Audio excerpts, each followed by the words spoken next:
Aujourd'hui, on a une belle entrecôte bien mûrie au menu et cela demande bien sûr un vin assez puissant, assez charnu. Et je vais le chercher en Espagne, de nouveau dans la partie nord de l'Espagne où on produit quand même les vins les plus élégants, dans l'appellation montante Toro, qui se trouve donc aussi le long de la rivière Duero, qui devient Douro au Portugal, où on produit les vins et le Porto.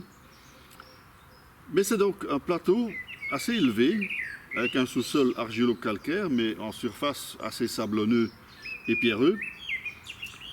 Un plateau à 800 mètres de hauteur, où le climat est quand même assez extrême, avec des hivers très rudes, parfois vraiment durs avec du gel, et des étés très chauds, mais avec cette nuance que, à la fin de l'été, donc à l'approche des vendanges, les nuits deviennent fraîches et même parfois froides, ce qui fait que l'acidité dans le raisin reste quand même beaucoup mieux conservée que dans les zones plus chaudes, où même les étés, la température baisse presque pas.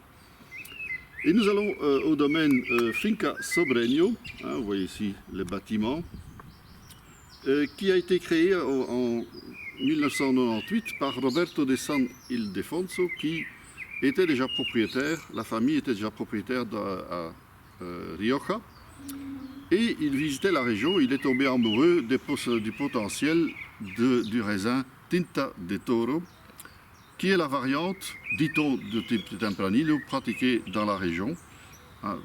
Les gens de la région prétendent que ça remonte aux Romains et que c'est une variante tout à fait séparée, mais il y aurait quand même une très très grande similitude avec le Tempranillo, à cela près que les baies sont plus petites et que la peau du raisin est plus épaisse.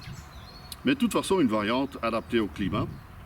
Et ici, donc, la viticulture est très très respectueuse de l'environnement. Il y a même un quart donc, du domaine qui est en bio actuellement. Nous allons goûter le crianza du domaine. Crianza en espagnol, ça veut dire autant qu'en français élevage. Ça veut dire que c'est un vin qui a subi une maturation, un élevage en barrique. Et ici, c'est 8 mois de barrique américaine, mais pas tout à fait des barriques neuves, en partie seulement. Et aussi, il y a aussi des barriques de 1 ou 2 vins. Normalement, je ne suis pas très fan de la barrique américaine parce que ça a tendance à marquer beaucoup les vins. Mais ici, dans ce cas-ci, ça s'accorde vraiment très très bien avec le style du vin, avec les arômes de fruits noirs, souvent très profonds. Et ça donne des notes grillées qui ne sont pas du tout désagréables. Et après donc l'élevage en barrique, il y a encore 4 mois au moins en bouteille avant que le vin soit commercialisé. Vous avez déjà vu sans doute la belle robe intense et foncée. C'est un vin issu de assez vieilles vignes, au moins 35 ans d'âge. Cela explique déjà beaucoup. Au nez, on a des impressions de balsamique, cerises noires et des notes grillées, du bois sans doute. Très frais aussi, très agréable.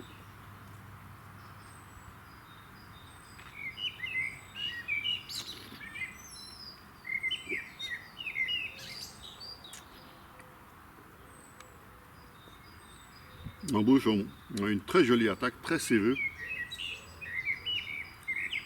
On retrouve la cerise noire, mais aussi les mûres. Les tanins sont présents, mais très fins, très mûrs, donc pas gênants du tout. Un petit côté épicé aussi. Et puis une finale qui laisse la bouche vraiment fraîche, tout en fraîcheur. Et ça, c'est étonnant, dans une zone climatique aussi chaude, qu'on garde donc cette fraîcheur dans le vin. Et c'est ça donc l'effet de cette nuit fraîche aussi. C'est ça qui fait l'élégance de ce vin, qui est en fait quand même assez puissant aussi. Très belle bouteille, très beau rapport qualité-prix.